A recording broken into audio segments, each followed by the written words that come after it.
Greetings everyone. Welcome back to Medhana Academy. Today we are going to discuss English grammar exercises. अगर आपने अभी भी channel को subscribe नहीं किया है तो सब्सक्राइब करना ना भूलें. Like and share and comment. Start करते हैं बेटा ये ग्रामर पोर्शन है जो कि आपका 9th क्लास के पेपर में आया हुआ है, एनुअल पेपर में. तो एक बार इसको सॉल्व आउट कर लेते हैं. Complete any 10 of 12 of the following task as directed. जैसे कहे गए हैं ऐसे 12 में से कोई 10 करने हैं. Fill in the blanks using the correct form of the word given in the bracket. Bracket में वर्ड्स दिया गया है, उसकी हेल्प से हमने फिल इन द ब्लैंक्स करना है. फर्स्ट है the concept of circular economy has been dash widely in schools through projects and exhibitions. तो बेटे यहाँ पर हमारा जो आंसर है वो आ जाएगा प्रमोटेड. क्या आ जाएगा? प्रमोटेड. प्रमोटेड किस लिए आ जाएगा? क्योंकि जो ये हमारा जो सेंटेंस है ये पैसिव वॉइस में है. नेक्स्ट क्वेश्चन है बेटे identify the error and right the correction for the given sentence. Error find out करना है और करेक्शन लिखनी है. ही don't enjoy reading the newspaper every day. जब इस तरीके का कोई क्वेश्चन आए तो जो ये लाइन दी गई है इस लाइन में आपने एरर फाइंड आउट करना है. ही don't enjoy reading the newspaper every day. जब एवरी डे दिया हुआ है इट मीन्स ये सेंटेंस किस में है? प्रेजेंट सिंपल में. तो यहाँ पर क्या आ जाएगा? ही सिंगुलर है तो सिंगुलर के साथ डोंट नहीं आता तो क्या आता है? डजंट. तो इस फॉर्मेट का यूज़ करते हुए आंसर लिखेंगे. तो यहाँ पर हम लिख देंगे डोंट. तो एरर क्या था हमारा? डोंट. और करेक्शन क्या हो जाएगी हमारी? डजंट. क्लियर? नेक्स्ट है बेटे question number 3. Fill in the blanks with the correct form of the verb given in the bracket. Many students dash complete their project by the end of this week. बेटा simple सा formula है. अगर कहीं पर भी आपको bye लगा करके और फ्यूचर की अगर टाइमिंग दी हुई हो तो इट मीन्स वहाँ पर फ्यूचर परफेक्ट टेंस यूज होगा. क्लियर है? तो यहाँ पर क्या आ जाएगा? विल, हैव और कंप्लीटेड. क्लियर है? नेक्स्ट करते हैं. Read the given sentence. The teacher said to the students submit your assignments before Friday. तो यहाँ पर हमने क्या करना है? Report it correctly by completing the following.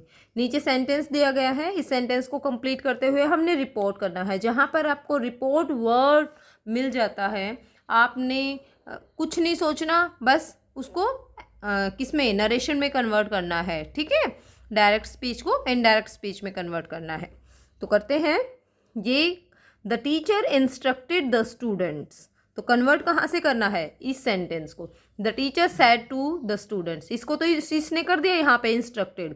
फिर सबमिट योर असाइनमेंट्स, तो क्या आ जाएगा? ये इम्पेरेटिव सेंटेंस है तो इसके बाद सीधा क्या आ जाएगा? सबमिट.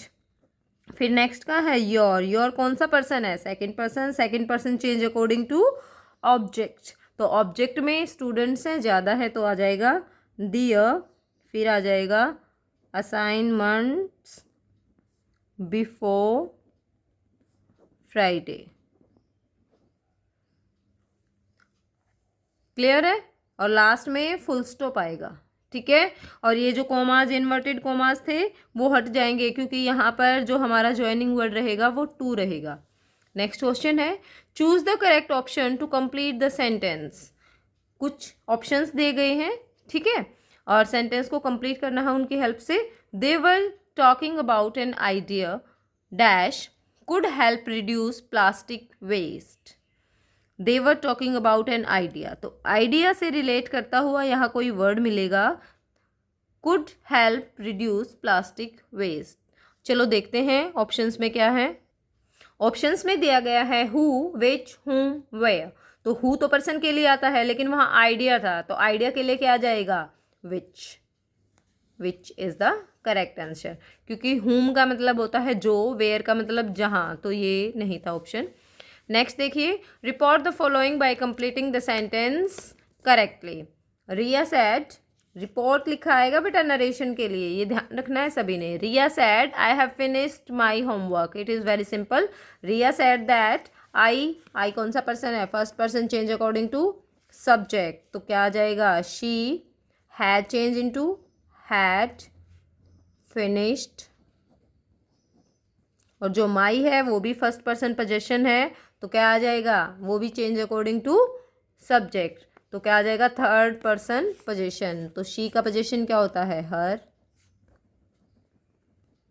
होमवर्क, और लास्ट में फुल स्टॉप। नेक्स्ट है complete the sentence appropriately. Sentence दिया है, उसको आपने कंप्लीट करना है। The principal said the meeting will begin dash 9 AM tomorrow. जब भी बेटा पर्टिकुलर टाइम आपको दिया होता है तो टाइम से पहले हमेशा जो प्रेपोजिशन आपने लगानी है, अगर पर्टिकुलर टाइम है तो प्रेपोजिशन आ जाएगी आपकी एट इंडिकेट टाइम। यस, तो A is the right answer है। नेक्स्ट,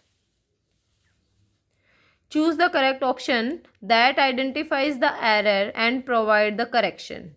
ठीक है, तो फिर आपको एक सेंटेंस दिया गया है, इस सेंटेंस में आपने एरर फाइंड आउट करना है और फिर ABCD ऑप्शंस की हेल्प से बताना है कि उसमें क्या आएगा।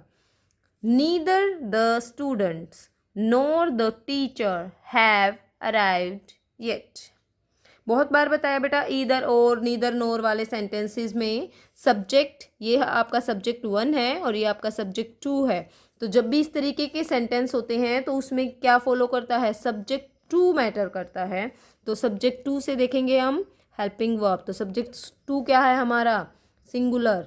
अगर सब्जेक्ट 2 सिंगुलर है तो हेल्पिंग वर्ब क्या आनी चाहिए थी, हैव की बजाय सिंगुलर आनी चाहिए थी, हैज़। तो ऑप्शन में देख लेते हैं, हैज़, हैव एरर है और हैज़ करेक्शन है, तो B is the right answer. Next है बेटा, report the following question. He said will you attend the workshop tomorrow, question mark.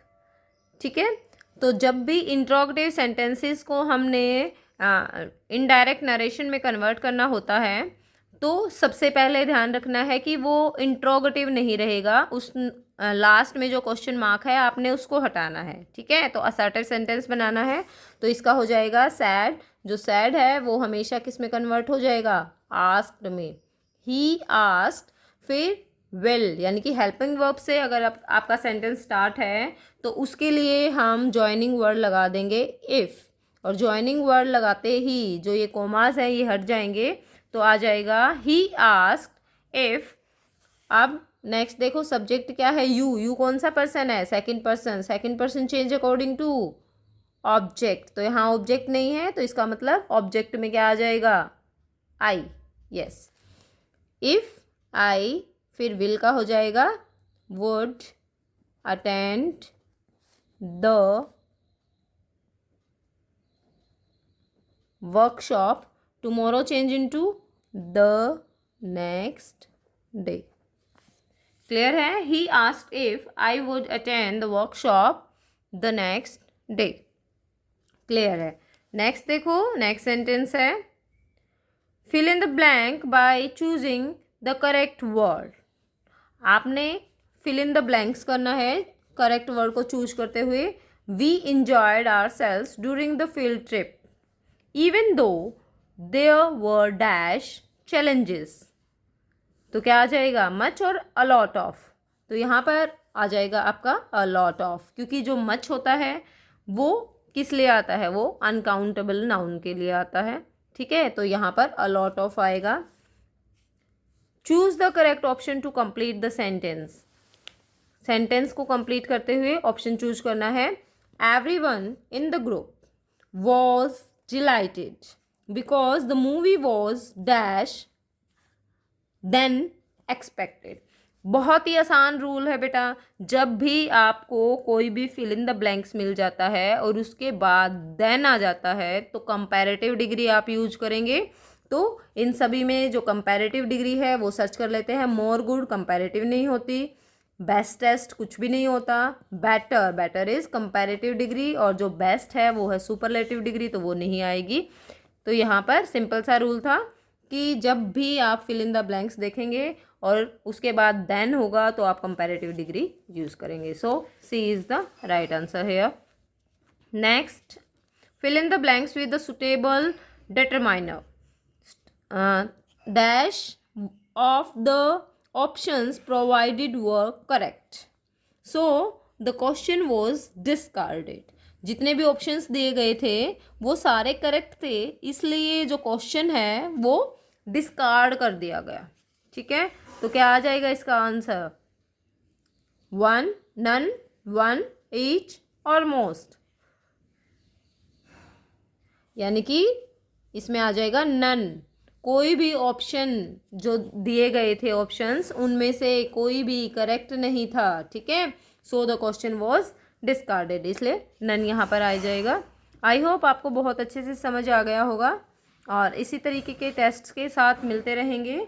ये बेटा 9th क्लास का एनुअल पेपर की ग्रामर हमने डिस्कस की है.